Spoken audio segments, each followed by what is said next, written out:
Γεια σας, είμαι εδώ σήμερα για να μιλήσω για αυτό εδώ το βιβλίο. Το Art and Arcana του Dungeons & Dragons. Αυτό το βιβλίο, όπως καταλαβαίνετε, έχει δύο μέρη, την τέχνη, το art και την ιστορία, το Arcana. Οπότε θα μιλήσω για αυτά χωριστά. Καταρχήν, το Arcana. Όσον αφορά την ιστορία, αυτό το βιβλίο είναι αρκετά καλό.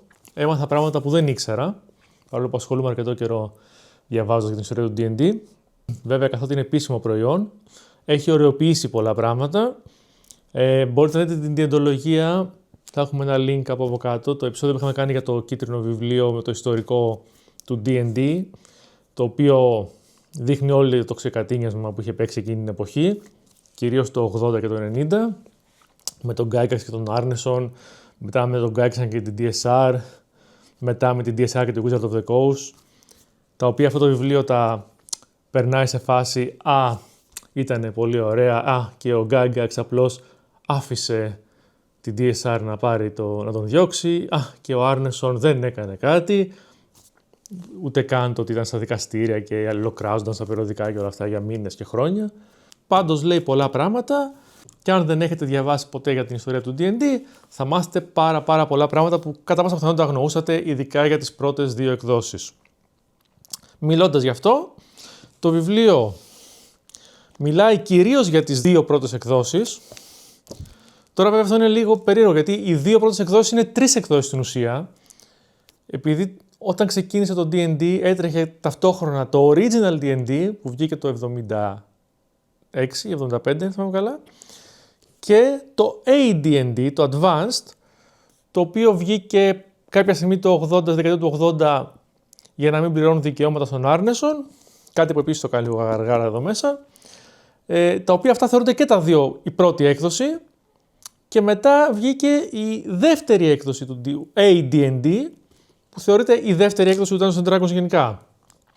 Για αυτές τις 2-3/3 πρώτες εκδόσεις, το βιβλίο καταναλώνει περίπου τα 3/5 του, και για τις επόμενες 3η, 4η, 3, 3,5, 4, 5 που βγήκε, γιατί η 5,5 δεν αναφέρει, γιατί η 5,5 δεν είχε πολύ βγει ακόμα όταν αυτό το βιβλίο κυκλοφόρησε, καταναλώνει πολύ λίγα και είναι περίεργο γιατί αναφέρει το παραδέχονται για το πόσο έτσι καθοριστική ήταν η 3,5 στους φανς και το πόσο έπιασε και πολλοί αγνώρισαν και την τέταρτη και συνεχίσαν να παίζουν 3,5. Τώρα, για να μην λέμε ψέματα, πολλοί έχουν αγνοήσει και την πέμπτη και συνεχίζουν και παίζουν 3,5. Αλλά τα λέει όλα αυτά και μετά για την 3,5 έχει αφιερώσει, 30 σελίδες. 40, το οποίο είναι ανήκουστο. Τέλος πάντων, αυτά όσον αφορά την ιστορία. Όσον αφορά την τέχνη, είναι απίστευτα καλό βιβλίο. Έχει πράγματα, καθότι έχει και πρόσβαση στο επίσημο αρχείο, από ό,τι καταλαβαίνω, πράγματα, ιστορίες, γράμματα, σπάνιες φωτογραφίες, που δεν μπορείς να τα βρεις πουθενά αλλού, κατά πάσα πιθανότητα. Αυτό που δεν μου άρεσε όσον αφορά το art είναι ότι έχει αυτά εδώ, τα sections που ανοίγουνε. Εδώ, να το δείξω όλο. Και έχει πολλά τέτοια στην πρώτη και στη δεύτερη έκδοση και μετά σαν να τα ξεχνάνε. Μετά έχει ένα κάπου στην τέταρτη ή στην πέμπτη ένα τελευταίο, αυτό εδώ, με τα illustration του, αν θυμάμαι καλά, του Planescape είναι. Τα οποία, για να πω και την αλήθεια, δεν νομίζω ότι εξυπηρετούν σε κάτι.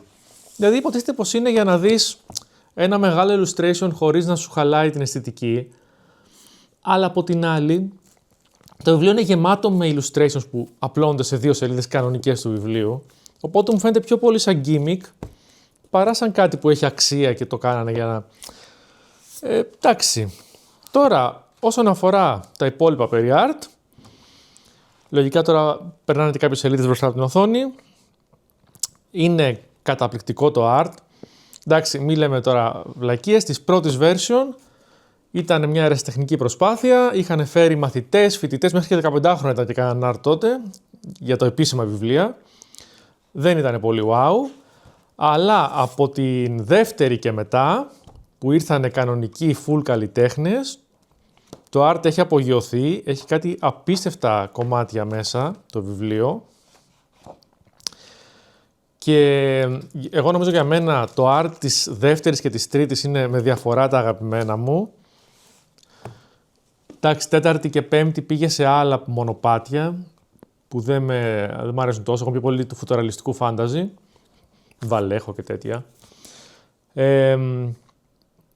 Πολύ χαρακτηριστικό είναι ότι όλοι οι καλλιτέχνες που εμένα τουλάχιστον μου αρέσουν, δεύτερης και τρίτης, είπαν ότι Φραζέτα, Forever και ο μοναδικός μας ενέπνευσε κτλ. Και γενικά, για μένα, το βιβλίο αξίζει τα λεφτά του και με το παραπάνω.